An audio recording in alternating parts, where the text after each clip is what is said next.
সৃষ্টিকর্তা মানুষকে সৃষ্টি করেছেন কোনটা মনুষ্যত্ব আর কোনটা পশুত্ব সেটা বোঝার জ্ঞান দিয়ে। বন্ধুরা, তোমরা কি দেখেছো পশুদের মধ্যে যুদ্ধ, খুন, রাহাজানি, দুর্নীতি, কোনো বিকৃত চিন্তা যা বিদ্যমান আমাদের মতো সুন্দর নর্মাল চেহারার মানুষগুলোর মধ্যে? আর আমরা যখন এই বিষয়গুলো নিয়ে চিন্তা করি তখন কোনো পুরুষের চেহারাই আমাদের চোখের সামনে ভেসে ওঠে। নারী শব্দটি সাধারণত প্রাপ্তবয়স্ক স্ত্রী মানুষের ক্ষেত্রে ব্যবহৃত হয়। যেমন নারীর অধিকার দ্বারা সমগ্র স্ত্রী জাতির প্রাপ্য অধিকারকে বোঝানো হয়। নারীর অধিকার বঞ্চিত করা আইনের চোখে অপরাধ। নারী সুন্দরের প্রতীক। নারী হৃদয় মানে কোমল হৃদয়। এই কোমলতায় যখন হিংস্রতা এসে জায়গা করে নেয় তখন ব্যাপারটা কতটা ভয়াবহ হবে একবার কল্পনা করে দেখেছ? কিন্তু এই পৃথিবীতে এমনও নারীর গল্প আছে যাদের নৃশংসতা ও হিংস্রতা মনোবিজ্ঞানীদের কাছে বিস্ময় হয়ে আছে। তাদের গল্প রাতের ঘুম কেড়ে নেয়। যারা এখন পর্যন্ত বেশ সমালোচিত তাদের কর্মকাণ্ড নিয়ে, যারা সিরিয়াল কিলার ও কুখ্যাত নারী হিসেবে বিশ্বে পরিচিত, তাদের গা শিউরানো ইতিহাস তোমাদেরকে চমকে দেবে। ইতিহাস ঘেঁটে এমনই 5 জন নারীর কথা আজকের পর্বে তোমাদের সামনে তুলে ধরব। বন্ধুরা, ভিডিওটি শুরু করার পূর্বে তোমরা যারা এখনও চ্যানেলটিকে সাবস্ক্রাইব করোনি তারা অবশ্যই চ্যানেলটিকে সাবস্ক্রাইব করে দিও। Elizabeth Bathory. এলিজাবেথ ব্যাথরিকে ধরা হয় পৃথিবীর ইতিহাসে সবচেয়ে কুখ্যাত সিরিয়াল কিলার হিসেবে। তার ভয়াবহ নিষ্ঠুরতার জন্য ভ্যাম্পায়ার কাউন্ট ড্রাকুলারের সাথে মিল রেখে ইতিহাসে তাকে ব্লাড কাউন্টেন্স বা রক্ত পিপাসু পিশাচিনী বলা হয়। এই মহিলা হাঙ্গেরির বিখ্যাত ব্যাথরি পরিবারে 1560 সালে জন্মগ্রহণ করে। ব্যাথরির স্বামী ফেরেন্স নারাজটি যুদ্ধে চলে গেলে তার অবর্তমানে ব্যবসা ও শাসনভার তার উপর পড়ে। আর তখন থেকে এলিজাবেথ ব্যাথরি চড়া বেতন দিয়ে রাখতে থাকে কুমারী মেয়েদের। তবে আশ্চর্যের ব্যাপার হলো, যে মেয়েই কাজের জন্য ওই বাড়ির ভেতর যায় সে আর ফিরে আসে না। লোকমুখে ছড়াতে থাকে নানা গল্প, গুজব ছড়াতে থাকে এলিজাবেথ ব্যাথরি কুমারী মেয়েদের রক্ত দিয়ে গোসল করে তার ত্বক ভালো রাখার জন্য। রক্ত নেয়ার আগে কেটে ফেলা হতো মেয়েদের অঙ্গ প্রত্যঙ্গ। আর এই সময় সে মেয়েদের আর্তচিৎকার উপভোগ করত। এইভাবে কেটে যায় 25 বছর। এক সময় এই কথা তৎকালীন হাঙ্গেরিয়ান কিং ম্যাথিয়াসের কানে যায়। একদল তদন্তকারী পাঠানো হয় এলিজাবেথ ব্যাথরির দুর্গে। উদ্ধার করা হয় একজন মৃত, একজন অর্ধমৃত ও আরেকজন বন্দি কুমারীকে।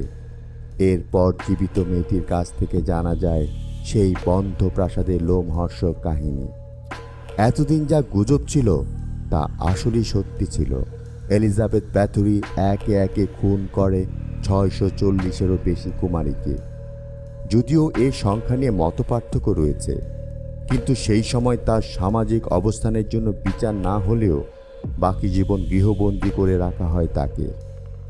1614 সালে 4 বছর গৃহবন্দী অবস্থায় মৃত্যু হয় তার।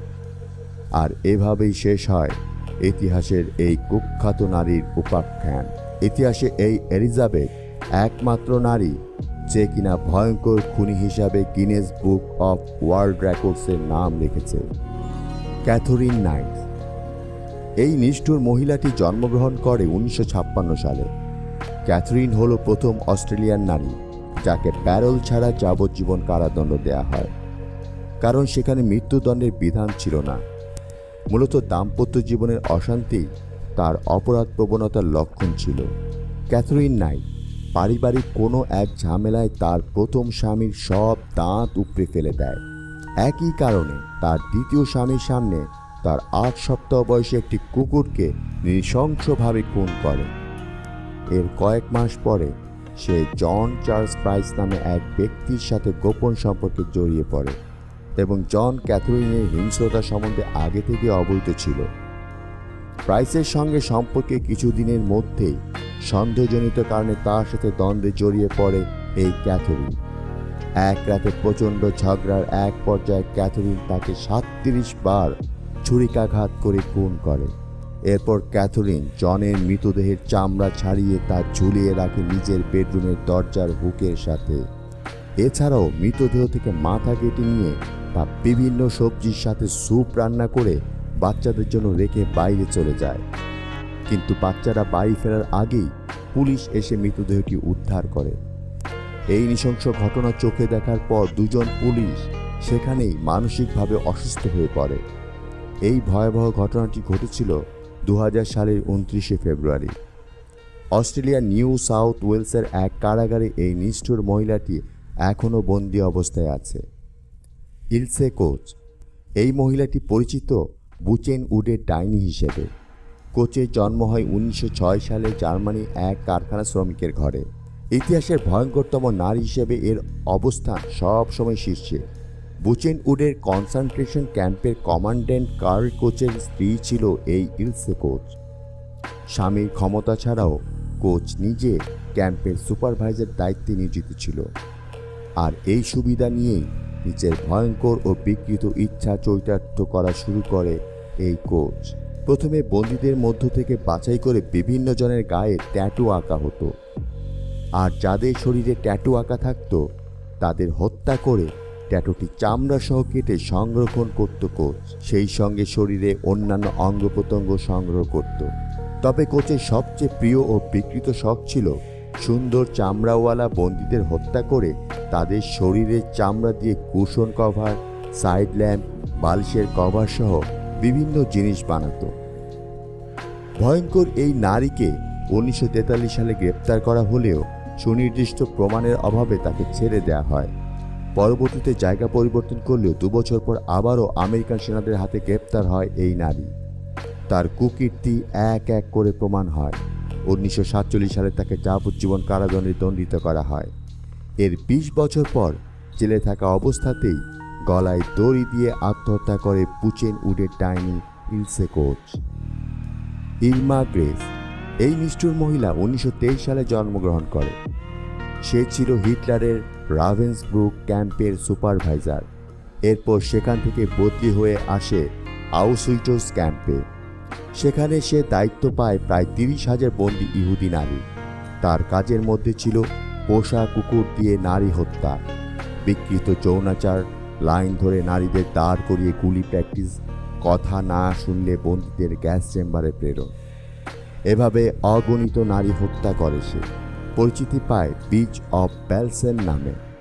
1945 সালে দ্বিতীয় বিশ্বযুদ্ধ শেষে গ্রেপ্তার করা হয় এই নারীকে। মানবতার বিরুদ্ধে অপরাধের অভিযোগ আনা হয় তার বিরুদ্ধে। অভিযোগ প্রমাণিত হয় মাত্র 22 বছর বয়সে 1945 সালের 13 ডিসেম্বর তাকে মৃত্যুদণ্ড দেয়া হয়।